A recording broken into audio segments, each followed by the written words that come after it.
Good morning mga ka-farmland. Andito po ako sa bundok ng ah, San Antonio pa rin. Ito ay sako pa rin po ng San Antonio, Calayan, Laguna. So, ang property po ay dito po located sa ah, malapit sa may Caliraya Lake. At yan nga po, kung makikita nyo, ayan meron na siyang kapit siya sa lake. May tubig. So, tayo po, papasok po tayo doon kasi andyan po yung pinaka-property. Ang property po ay puno ng mga puno. As in, madami, malalaki.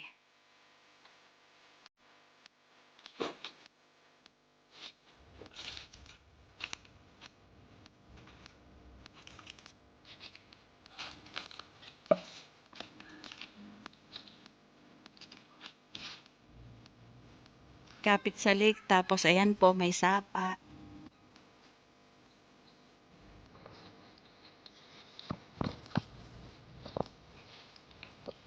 Maganda pong gawing resort ang property, mga ka-farmland.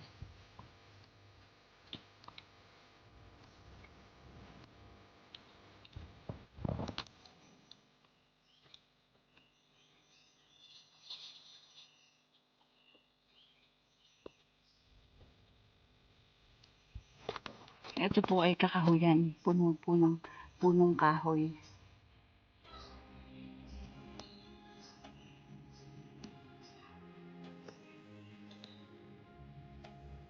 Ayan po ang lake. Ang property ay kapit sa lake. Ayan po yung isang mohon.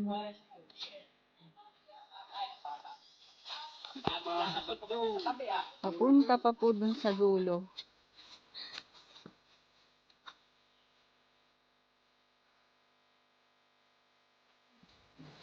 Ito ay 2 hektarya at titulado po.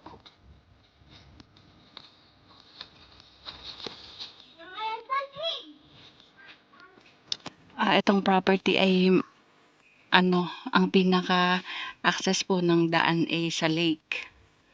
Pwedeng Caliraya Lake, pwede pong sa Caliraya, sa Lumban, at pwede din po naman dito sa Barangay San Antonio sa Sitio Magalolon dadaan.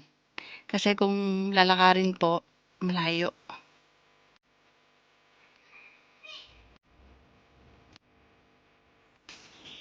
Sakop ng property ang lake.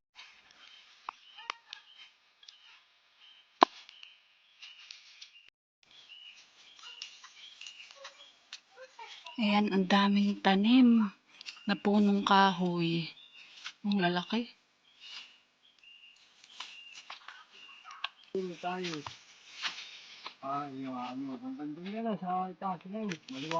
Ito po ay 2 hectares. Slope ang property. Ayan po ang property. Madaming tanim na punong kahoy. At napapaikutan po ng lake. Hinawa na nga po ng may-ari. Binabawasan na. Kasi sobrang sukal pero ang ganda po ng property. Overlooking po ang lake.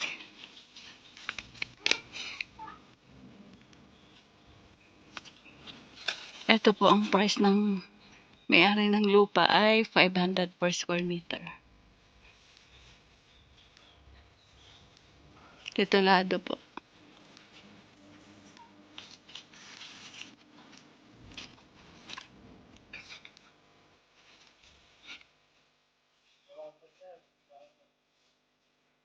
Titulado ang property at kapit sa lake.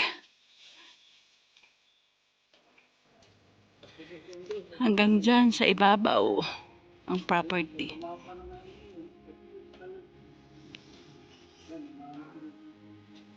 Tapos nananabi po ng lake.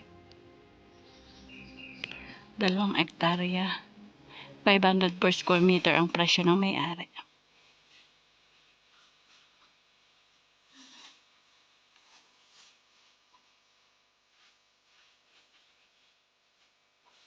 Andyan yung lake.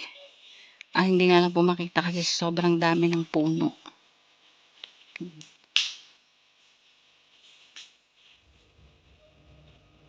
Punta pa po tayo doon para makita natin yung lake. Property, makikita nyo madami siyang puno, mga ka-farmland.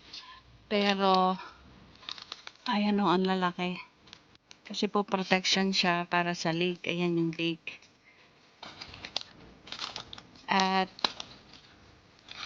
ito po ay titulado. Anak na po ang nagbebenta. Slope ang property. So, ang hirap. Slope ang property. May mga muhon. Kaya po, hindi nyo lang po kita ang lake, pero ayan siya. Yung namumuti na yan kasi sobrang dami ng tanim. Ganda pong gawing camping site, resort.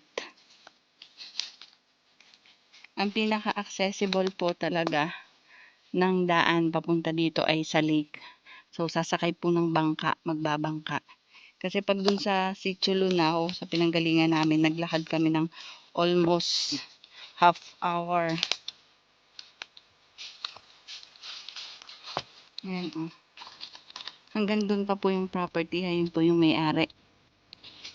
Mali lang po itong nadaanan ko na kasi malalim dito. Pero yung part po na yun, patag ang property.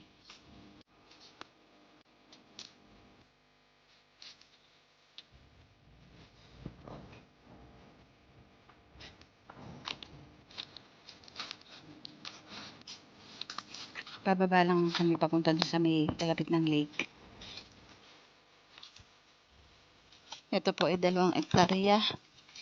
May titulo.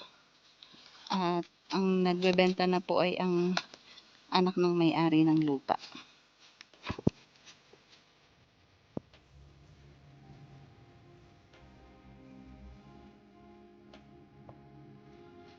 Ayan po, kung makita nyo, ang laki ng mga punong kahoy.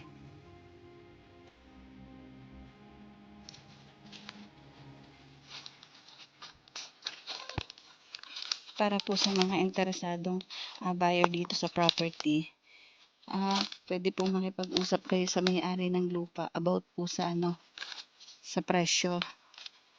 Laki ng kahoy. Oh, grabe. Laki ng kahoy. Ayan po yung lake. Willing naman po makipag-negotiate ang may-ari ng lupa about sa price. Kasi ang presyo nga po ng may-ari ng lupa ay 500 per square meter.